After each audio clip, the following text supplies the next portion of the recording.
Tonight, teens everywhere are evacuating the dance floor as a new nightclub craze known as carbon monoxide inspections is sweeping the nation. As the crow flies, it also cries, with ornithologists reporting that over 80% of birds are currently having a bad day. And we rounded up two guys named Dylan and asked them to fight to the death, and you'll be surprised at how politely they said no. You are watching Baked News.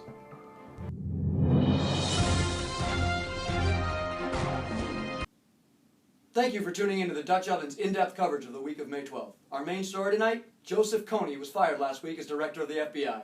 We finally got him, folks. Is television turning our hamsters into sex perverts? Researchers from the University of... Excuse me. I'm so sorry. I have to apologize. I misspoke. James Comey was fired last week as director of the FBI. James Comey. Those close to Mr. Comey say he has gone back to being your most condescending Little League coach from elementary school. President Trump quickly responded to media suspicions about the timing of Comey's firing amid an escalating FBI investigation into his campaign, tweeting out, "I paid those women every dime they asked for." Trump was also caught in the crossfire last week when he held an ill-timed meeting with Russia's foreign minister Sergei Lavrov and Ambassador Kislyak. Despite appearances, it was nothing nefarious. The president claimed as the purpose of the meeting was simply for Trump to retrieve the blow-up doll of Jared Kushner he had left in a Moscow hotel room. Russian officials reportedly believed the doll to be the real Jared Kushner for a number of weeks before noticing. A plasmic secretion once known as Secretary of State Henry Kissinger also seeped into the White House for a photo op this week, sensing he was at home there for the first time in 4 decades. Democratic calls for an independent special prosecutor to continue the Russian investigation were met with hesitance from Republican colleagues.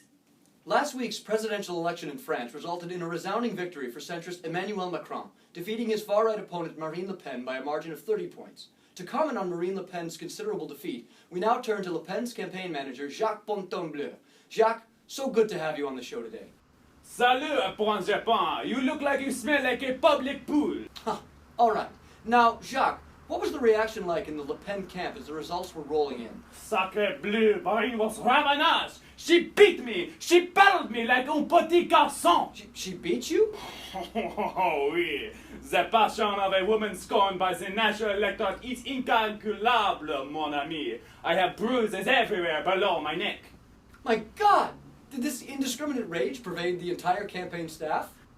For months it has, but make no mistake, this election was stolen. After hacking himself to a landslide victory, Le Petit Macron is going to move the whole French Republic to the left, Everything you own now belongs to an immigrant. Jacques, calm down. Do you at least feel as though, despite your loss, that you've accomplished something in bringing the National Front into the foreground of French politics? Oh oui, Point Japon. I consider our defeat a great success. As Marie would always say along the campaign trail, tout va s'appeler la 3%. And I believe that still resonates with the true France. There are plenty of real Frenchmen ready for the reconquest of Algeria. Give the colonies back to les patries français!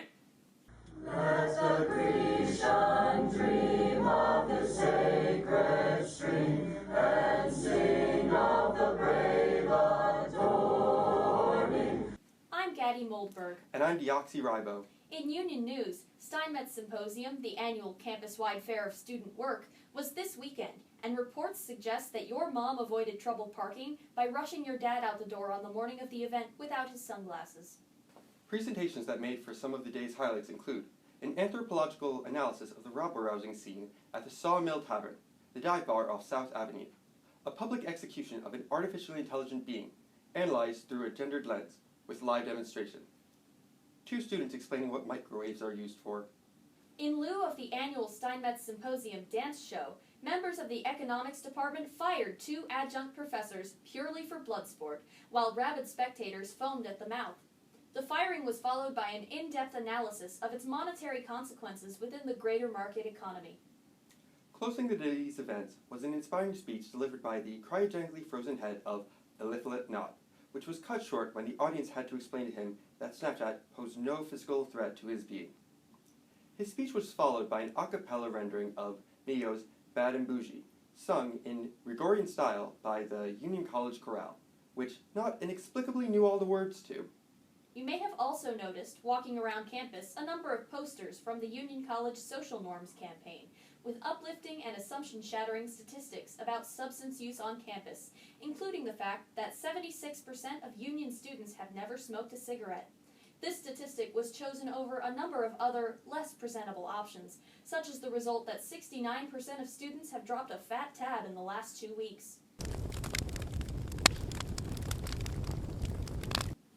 On this week's segment of What's Cookin', we pulled together an investigative report into the merits of dissolvable paper, which was unfortunately lost shortly after it was printed. And finally tonight, here's mineral correspondent John Steen with today's latest rock report. Take it away, John. Good evening. My name is John Steen, and these are my minerals. Picture the last time you visited the beach and felt warm sand rising between your toes. Imagine the long journey taken by each of these innumerable grains of sand to reach the margin of the continent. The moment these grains were sheared off the sides of mountains by the forces of erosion, and the brawling stream channels that swept the grains to shore. Today we will discuss one of the primary constituents of sand. Quartz, a common silica mineral. In the purest sense of the term, its formula is SiO2. Quartz is known for its high melting point and resistance to weathering.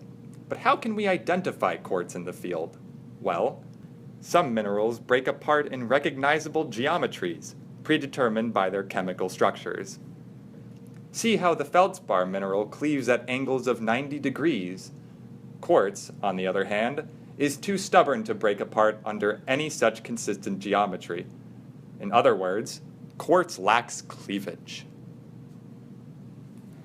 Next, we will discuss how quartz interacts with the light. Some minerals, particularly this metal oxide, refuses to let the light pierce its surface, opting instead to scatter the light off from where it came. Quartz, on the other hand, is not so bashful towards the light, allowing it to pass easily through its interior. Such a property is sometimes called vitreous luster. And finally, what is the hardness of quartz? On the Moore's hardness scale, minerals can be classified by their relative hardness on a scale of 1 through 10, 10 being the hardest mineral. Watch as quartz scratches this plate of glass. Quartz earns a 7 on the hardness scale. Now that we are familiar with the distinguishing properties of quartz, it is time to apply our knowledge to a mineral identification. The capital region of New York is underlain by vast bodies of sandstone, the mineralogy of which is dominated by quartz. This stream is among many vessels that carry grains of sandstone to the continental margin. Surely I can find a quartz specimen in this gentle brook. When choosing my sample, I remember that any specimen I ignore will be carried off into the ocean. A deep sadness swells up in me as I remember I can only take one of them.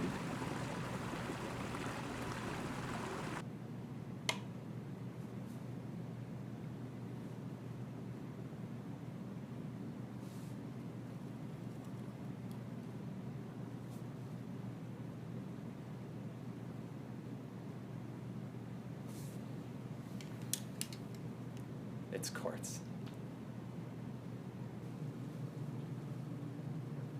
Congratulations on a successful mineral identification. I leave you with these final words. Consider the last time you found yourself steered through life by the domineering hands of fate and circumstance. Each of us survived our own life journeys to share these past few minutes with each other. Quartz, too, survived a journey, and shows us that it's okay to let a little light pass through every once in a while. I see a lot of myself in this quartz mineral. I love all my minerals equally, and sometimes I like to think that my minerals love me. Until next time. Thank you, John, and thank you all for joining us. And this has been the Dutch Oven with Baked News.